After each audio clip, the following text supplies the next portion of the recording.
Welcome students, 12th standard Biozoology, Chapter 7 Human Health and Disease பார்த்துட்ருக்கோம் நம்ம. So இந்த human health and disease அதில் நம்ம இம்யூன் சிஸ்டம் பற்றி நம்ம பார்த்துட்ருக்கோம்.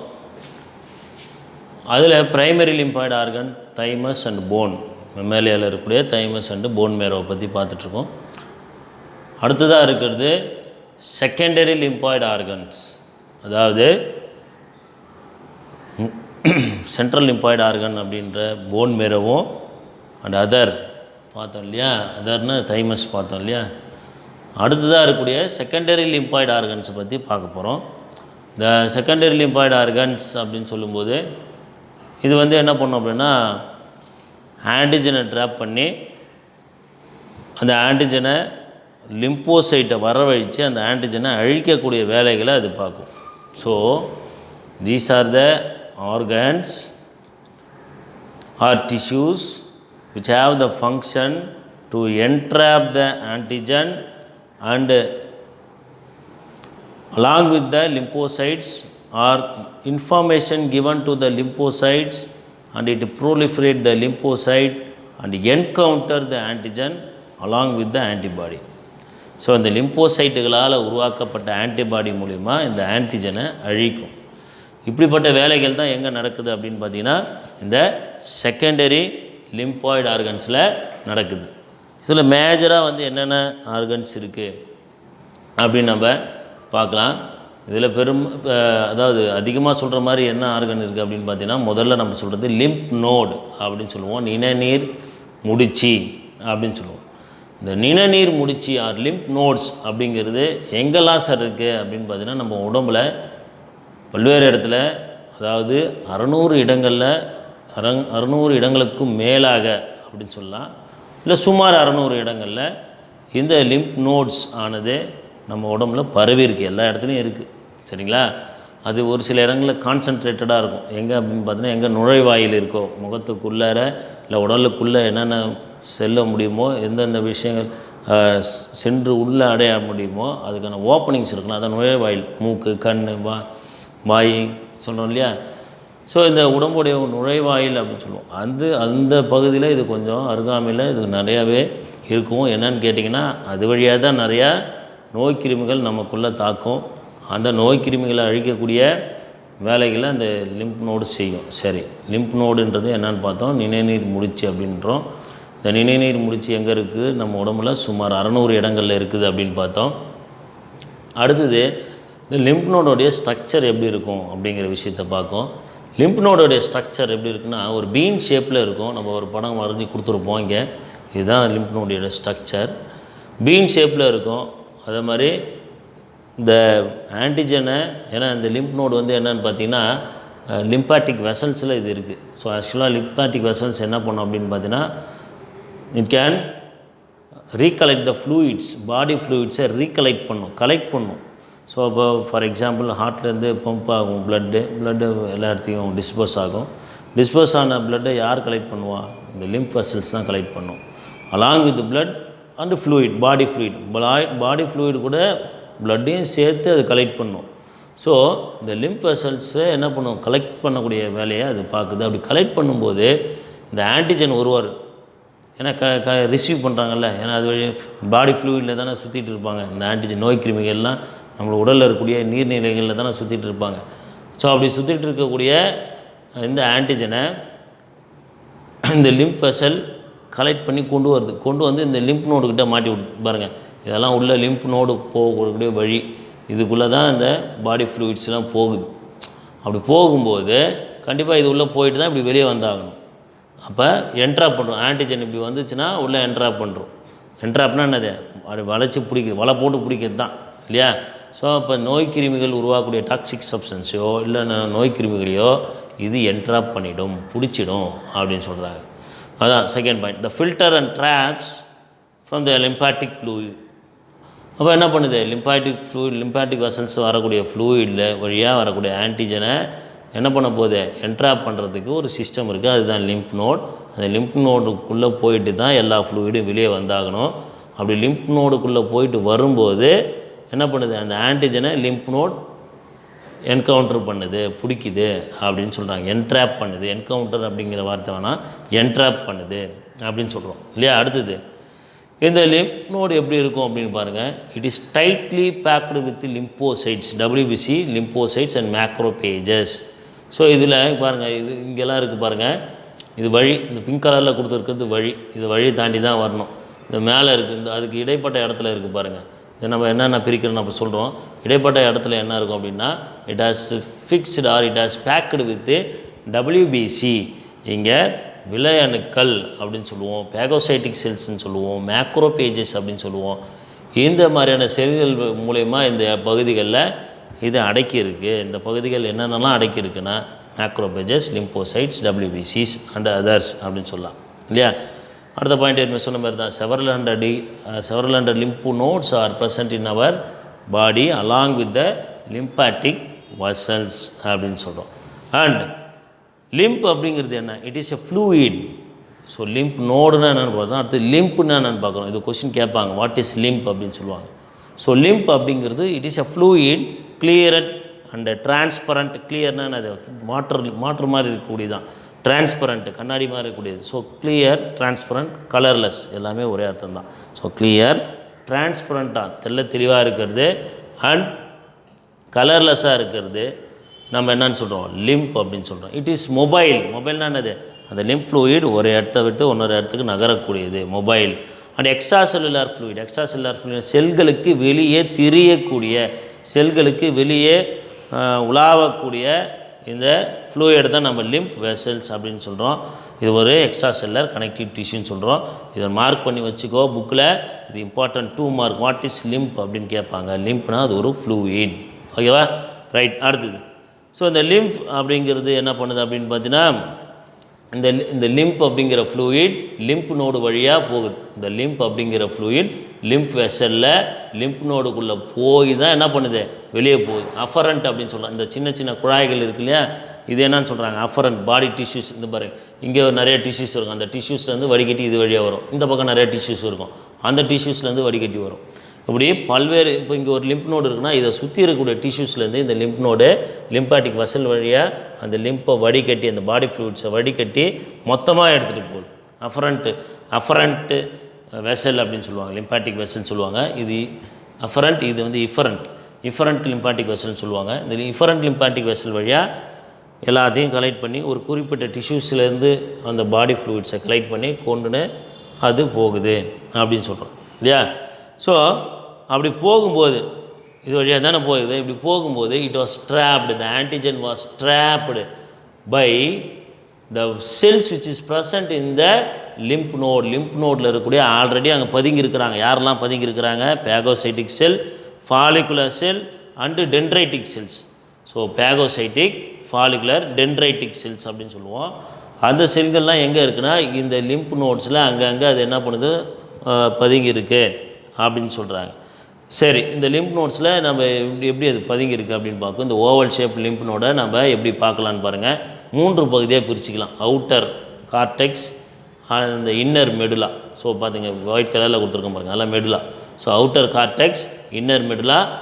அவுட்டருக்கும் இன்னருக்கும் நடுவில் பேராகார்டெக்ஸ். அவுட்டருக்கும் இன்னருக்கும் நடுவில் paracortex. So simple. Outer cortex இருக்குது, இன்னர் மெடுலா அண்டு இந்த மெடுலாவுக்கும் கார்டெக்ஸு நடுவு பகுதியை நம்ம என்ன சொல்கிறோம், மத்திய பகுதியை என்னன்னு சொல்கிறோம், அதை பேராகார்டெக்ஸ் அப்படின்னு சொல்கிறோம். சரியா. ஸோ இப்போ இந்த லிம்ப் நோடை 3 பகுதியாக பிரிச்சிட்டோம். வெளிப்புறத்தை நம்ம என்னென்னு சொல்கிறோம், கார்டெக்ஸ் சொல்கிறோம். உட்புறத்தை மெடுலான்னு சொல்கிறோம். நடுப்பகுதி மையப்பகுதியை நம்ம என்னென்னு சொல்கிறோம், அதை பேராகார்டெக்ஸ் அப்படின்னு சொல்லி அழைக்கிறோம். சரி, இங்கே கார்டெக்ஸில் என்ன இருக்கும், கார்டெக்ஸில் பி லிம்போசைட்ஸ் இருக்கும். நம்ம ஏற்கனவே சொன்னோம், லிம்போசைட்ஸ், WBC, பேகோசைட்டிக் செல்ஸ்னால் இல்லை பேக் ஆகிருக்கு. எப்படி பேக் ஆகிருக்கு, ஒரு இடத்துல ஒவ்வொரு செல்ஸ் பேக் ஆகிருக்கு. இங்கே பாருங்களேன், இதுதான் கார்டெக்ஸ்னு எடுத்துக்கோமே. இந்த கார்டெக்ஸில் என்ன இருக்குன்னா பி லிம்போசைட்ஸ் இருக்கும், மேக்ரோபேஜஸ் இருக்கும், ஃபாலிகுலர் செல்ஸ் இருக்கும், டென்ட்ரைட்டிக் செல்ஸ் இருக்கும். ஃபாலிகுலர், டென்ட்ரைட்டிக் செல்ஸ் இதெல்லாம் இந்த இடத்துல இருக்குது. அடுத்தது பேராகார்டெக்ஸ், இந்த மையப்பகுதி நீல கலரில் கொடுத்துருக்கோம் அதுக்கு மேலே. இந்த மையப்பகுதியில் என்ன இருக்கும் அப்படின்னு பாருங்கள். இந்த மையப்பகுதியில் நிறைய T செல்ஸ் இருக்கும். இங்கே நிறைய எக்கச்சக்கமான T செல்ஸ் இருக்கும். அண்டு டென்ட்ரைட்டிக் செல்ஸ், இது விரல்கள் மாதிரி, அதான் சொல்கிறாங்க பாரு, இன்டர் டிஜிட்டேட்டிங். ஸோ இன்டர் டிஜிட்டேட்டிங் அப்படின்னா என்ன அப்படின்னு பார்த்தீங்கன்னா அதை பாருங்கள், இந்த மாதிரி விரல்கள் போன்ற அமைப்பு இருக்கக்கூடிய டென்ட்ரைட்டிக் செல்ஸ் இருக்கும். இப்படி தனியாக வரையணும் பாருங்கள், இந்த மாதிரி இதுதான் டென்ட்ரைட்டிக் செல்ஸ். இதுதான் டிஜிட்டேட்டிங் இன்டர்டிஜிட்டேட்டிங் டென்ட்ரைட்டிக் செல்ஸ். ஸோ அந்த மாதிரி வடிவில் இங்கே பேராகார்டெக்ஸில் இருக்கும். புக்கில் நம்ம கொடுத்துருக்க மாட்டாங்க, அந்த மாதிரி நோட் பண்ணிக்கோ. இதுதான் டென்ட்ரைட்டிக் செல்ஸு. ஸோ இந்த பாலம் இருக்கும் இல்லையா? ஸோ பேராகார்டெக்ஸில் அப்படி. அடுத்தது மெடுலால உள்ள, இந்த மெடுலால என்ன இருக்குது அப்படின்னு பார்த்தீங்கன்னா ஆங்காங்கே திட்டாக இருக்கக்கூடிய லிம்போசைட்ஸ் இருக்கும். ஸோ அங்கங்கே கொஞ்சம் கொஞ்சம் இடத்துல லிம்போசைட்ஸ் இருக்கும். அந்த லிம்போசைட்ஸில் மேக்ஸிமம் என்னவாக இருக்குன்னு பார்த்தீங்கன்னா பிளாஸ்மா செல்ஸாக இருக்கும். இதில் பிளாஸ்மா செல்ஸாக இருக்கும். அந்த பிளாஸ்மா செல்ஸ் என்ன பண்ணும் அப்படின்னா நமக்கு ஆன்டிபாடிஸை உருவாக்கும். நம்ம ஆன்டிஜனுக்கு எதிரான ஒரு பொருள் தான் என்னது, ஆன்டிபாடி. ஸோ அந்த ஆன்டிபாடிஸை இந்த பிளாஸ்மா செல்ஸ் உருவாக்கும் அப்படின்னு சொல்கிறாங்க. So once again lymph node அப்படின்னா என்னென்னு பார்க்குறோம். இது நம்ம பாடியில் 600 பிளேசஸில் இருக்குது. இது லிம்பாட்டிக் வெசல்ஸில் இருக்குது. இது வழியாக பாடி ஃப்ளூயிட்ஸ் போகுது. அந்த ஃப்ளூயிட் பேர் நம்ம லிம்ப்னு சொல்கிறோம். அந்த லிம்ப் எப்படி இருக்கும், கிளியராக டிரான்ஸ்பரண்ட்டாக மொபைலாக கலர்லெஸ்ஸாக இருக்கும் அப்படின்னு சொல்கிறோம். இந்த லிம்ப் ஃப்ளூயிடு எது வழியாக தாண்டி லிம்பாட்டிக் வெசல் வழியாக வந்து லிம்ப் நோடை தாண்டி தான் போய் ஆகணும், கலெக்ட் ஆகி ஆகணும் அப்படின்னு சொல்கிறோம். ஸோ அந்த மாதிரி குரூப்பாக இருக்கக்கூடிய இல்லை ஒரு பகுதியிலேருந்து அங்கங்கே இருக்கக்கூடிய லிம்ப் டிஷ்யூஸை லிம்ப் ஃப்ளூயிடை அஃபரண்ட் லிம்பாட்டிக் வெசல் வழியாக அஃபரண்ட் லிம்ப் நோடு வழியாக கலெக்ட் பண்ணி எல்லாத்தையும் ஃபில்ட்ரு பண்ணி எங்கே போகுது, இஃபரண்ட் லிம்பாட்டிக் வெசல் வழியாக வெளியே அனுப்பிடும். அப்படி வெளியே அனுப்பிட்ட பிறகு என்ன, இது வழியாக பூந்து வெளியே வரும்போது நமக்கு இதுக்குள்ளே நிறையா WBCs பேக்காக இருக்குது. அதாவது நோய் எதிர்ப்பு செல்கள் பேக்காக இருக்குது. அது என்னென்னு பார்க்குறோம். கார்டெக்ஸ் ரீஜன், அதாவது இந்த பகுதியை 3ஆக பிரிச்சுக்கிறோம். Outer cortex, inner medulla, between these paracortex இல்லையா? அதில் என்னென்ன செல்ஸ் பேக்காக இருக்குது அப்படின்னு பார்க்குறோம். இதெல்லாம் 3 மார்க்கில் கேட்பாங்க. So what are the cells packed in cortex, paracortex, medulla அப்படின்னு நோட் பண்ணி வச்சுக்கோ. அடுத்தது ஸோ இதில் என்ட்ராகுது, ஒரு ஆன்டிஜன் என்ட்ராகுதுன்னு வச்சிங்களேன். அந்த ஆன்டிஜன் என்ட்ராகுது அப்படின்னா கார்டெக்ஸ் ரீச் ஆகும், கார்டெக்ஸ் பேராகார்டெக்ஸ் போவோம், பேராகார்டெக்ஸ்லேருந்து மிடுலா போவோம். அப்படி போகிறதுக்குள்ளே அந்த ஆன்டிஜன் யாரெல்லாம் அடிப்படுவார் அப்படின்னா, அவர் வந்து ஒரு செல்லாக இருந்தாக்கா, ஒரு மைக்ரோ ஆர்கனிசமாக இருந்தாக்கா அவர் வந்து பேகோசைட்டிக் செல்லால் அகப்பட்டு அழிக்கப்படுவார். அப்படி இல்லையா ஒரு ஆன்டிஜனாக இருக்கிறாரா டென்ட்ரைட்டிக் செல்லால் பிடிக்கப்படுவார். ஏன்னா ஃபிங்கர் லைக் பாருங்கள். ஸோ இவர் வந்து என்ன பண்ணுவார், ஒரு ஆன்டிஜன் வந்தார்னா ஈஸியாக பிடிச்சிடுவார். ஸோ ஃபிங்கர் லைக் ஸ்ட்ரக்சரில் இருக்கிறதுனால ஈஸியாக பிடிச்சிடுவார். ஸோ அந்த ஃபிங்கர் லைக் ஸ்ட்ரக்சரில் இருக்கக்கூடிய டென்ட்ரைட்டிக் செல்ஸு வரக்கூடிய ஆன்டிஜனை ட்ராப் பண்ணிவிட்டு அங்கே தான் ஆல்ரெடி நிறையா என்ன இருக்குது, நிறையா லிம்போசைட்ஸ் இருக்குது. மேலே பார்த்தீங்கன்னா பி லிம்போசைட்ஸ் இருக்குது. பேராகார்டெக்ஸில் பார்த்தீங்கன்னா நிறைய டி லிம்போசைட்ஸ் இருக்குது. ஸோ எதனால் அழிக்க முடியுமோ அது, ஏன்னா அந்த ஆன்டிஜனை பொறுத்து தான் பி லிம்போசைட் அழிக்கணுமா டி லிம்போசைட் அழிக்கணுமான்றதெல்லாம் தெரியும். சரியா? அப்போ எதனால் அழிக்க முடியுமோ அந்த பி செல்லையோ டி செல்லையோ அதிகமாக அது டெவலப் பண்ணும். அதான் பாருங்கள், lymph leaving node carries enriched antibodies by plasma. So இதை தாண்டி போகும்போது என்ன, they along with the plasma, அந்த பிளாஸ்மாவோடு போவார். அந்த பிளாஸ்மா என்ன பண்ணுவார், மெடுலாவில் பிளாஸ்மா இருக்கும், அந்த பிளாஸ்மாவோடு போவார். பிளாஸ்மா என்ன பண்ணுவார், எக்கச்சக்கமான ஆன்டிபாடிஸை ப்ரொடியூஸ் பண்ணி அந்த ஆன்டிஜனை அழிப்பார் அப்படின்னு சொல்லுவோம் இல்லையா? அண்ட் சம்டைம்ஸ் ஒரு சில நேரங்களில் இந்த லிம்ப் நோடு பெருசாக இருக்கும், வீங்கி போயிடும். இந்த லிம்ப் நோடு பெருசாக வீங்கி போயிடும். ஏன் வீங்கி போவோம், என்ன காரணம் பார்த்தீங்கன்னா, இங்கே ஆன்டிஜன்ஸ் உள்ளே வந்துச்சு அப்படின்னா அந்த ஆன்டிஜனை ட்ராப் பண்ணி அதை அழிக்கிறதுக்காக நிறையா WBCஸை ப்ரொடியூஸ் பண்ணும், இல்லை நிறையா லிம்போசைட்ஸை ப்ரொடியூஸ் பண்ணும். என்ன லிம்போசைட் தேவைப்படுதோ, டிஓ இல்லை பி லிம்போசைட், என்ன லிம்போசைட் தேவைப்படுதோ அந்த லிம்போசைட்ஸை அது நிறையா ப்ரொடியூஸ் பண்ணும். அதனால் பார்த்தீங்கன்னா இந்த லிம்ப் நோடானது வீங்கி போய்டும். அதான் சொல்கிறாங்க சம்டைம்ஸ் சோலன் லிம்ப் நோடு இல்லையா? இப்போ சோலன் லிம்ப் நோட்னா என்ன அர்த்தம், லிம்ப் நோட் வீங்கி இருக்குன்னா என்ன அர்த்தம், அதுக்குள்ளே ஏதோ ஆக்டிவிட்டி நடக்குதுன்னு அர்த்தம்.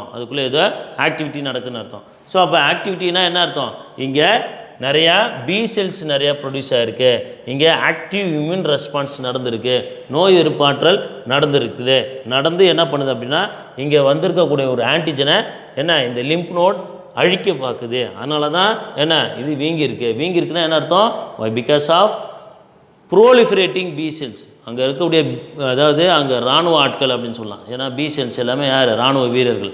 ஸோ அந்த இராணுவ வீரர்களை அதிகப்படுத்துறதுக்காக என்ன இங்கே இது வீங்கியிருக்கு அப்படிங்கிறது தான் அர்த்தம். புரியுதா? ஸோ கொஸ்டின் கேட்பாங்க, what we known from swollen lymph node, ஒரு லிம்ப் நோடு வீங்கி இருக்குன்னா அதனுடைய வேலை என்ன, அதனுடைய செயல்பாடு என்ன, எதனால் அது வீங்கி இருக்குது அப்படின்னு கொஸ்டின் கேட்பாங்க. இது என்ன, ஒரு லிம்ப் நோடு வீங்கி இருக்குன்னா அது என்ன எடுத்து இருக்குன்னா it has active immune response, it has a process in active immune response and increase in concentration of lymphocytes அப்படின்னு சொல்கிறாங்க இல்லையா.